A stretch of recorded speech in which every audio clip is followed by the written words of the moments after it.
आपने ये जो नेक काम किया है इसकी जितनी भी प्रशंसा की जाए वो उतना ही कम है।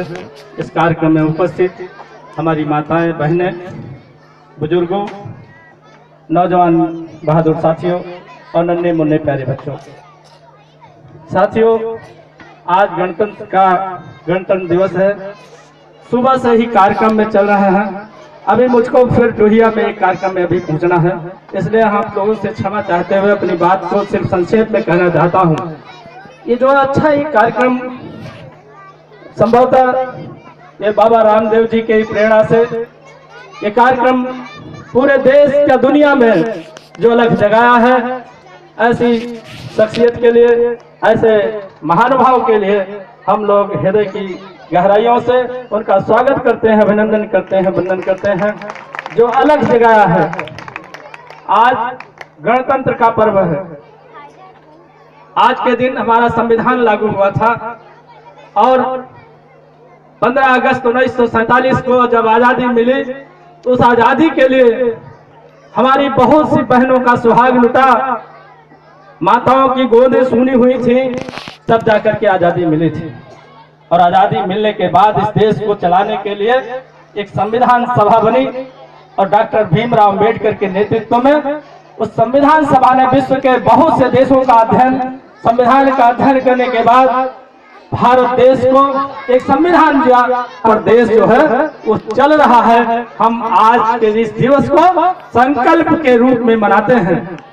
हम उन ज्ञात अज्ञात शहीदों की जो शहादत है इस देश के लिए, जिन महापुरुषों ने इस संविधान की रचना करके हमको संविधान दिया, आज के दिन ये संकल्प का दिवस होता है। हमको यह संकल्प लेना चाहिए कि उन ज्ञात अज्ञात शहीदों ने, जिन्होंने एक सपना देखा था आजाद भारत का और अपने प्राणों की आहुति है, उनकी आहुति वो प्राणों की बेकार न जाने पावे। उनके जो सोच थी, जो मंशा थी, गांव किसान गरीब भारत एक अच्छा राष्ट्र बने, उस आजादी को जो हमारे दलित हैं, कमजोर हैं, पिछड़े हैं, भूखे हैं, नंगे हैं, बीमार हैं, उनके पास तक पहुंचाने का संकल्प लेने का आज दिवस है। नौजवान साथियों, आने वाले समय में इस देश की जिम्मेदारी आपके कंधों पर होगी। उस जिम्मेदारी का निर्वाह करना आपका नैतिक फर्ज होगा, नहीं तो कहीं नहीं कहीं से अगर उनकी आत्मा देख रही होगी तो आप का काम करेंगे। आज हमारे देश पर चौतरफा हमला हो रहा है। हमारे देश हमारी जमीन को रोज कब्जा करने की कोशिश कर रहा है। पड़ोसी राज्य हमारे देश में भय और आतंकवादी गतिविधियां चला रहे हैं। यही नहीं, कुछ ऐसे भी तत्व हमारे देश के अंदर हैं जो हमारी देश की एकता और अखंडता, जो हमारी सामाजिक समरसता है, उसके पे भी खराब निगाह रखते हैं। ऐसी ताकतों से भी हमको सावधान रहने की जरूरत है। नौजवान साथियों, खेल से शरीर मजबूत होता है।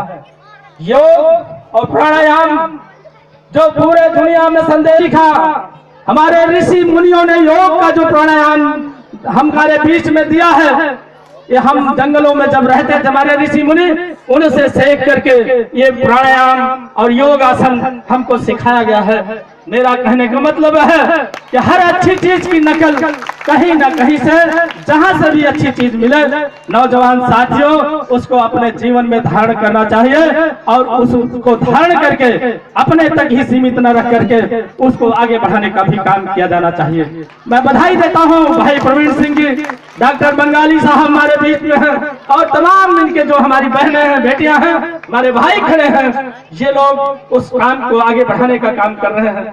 हम इनका हृदय की गहराइयों से स्वागत करते हैं, इनको आशीर्वाद देते हैं कि नौजवानों अपने तक तो सारे लोग सीमित हैं।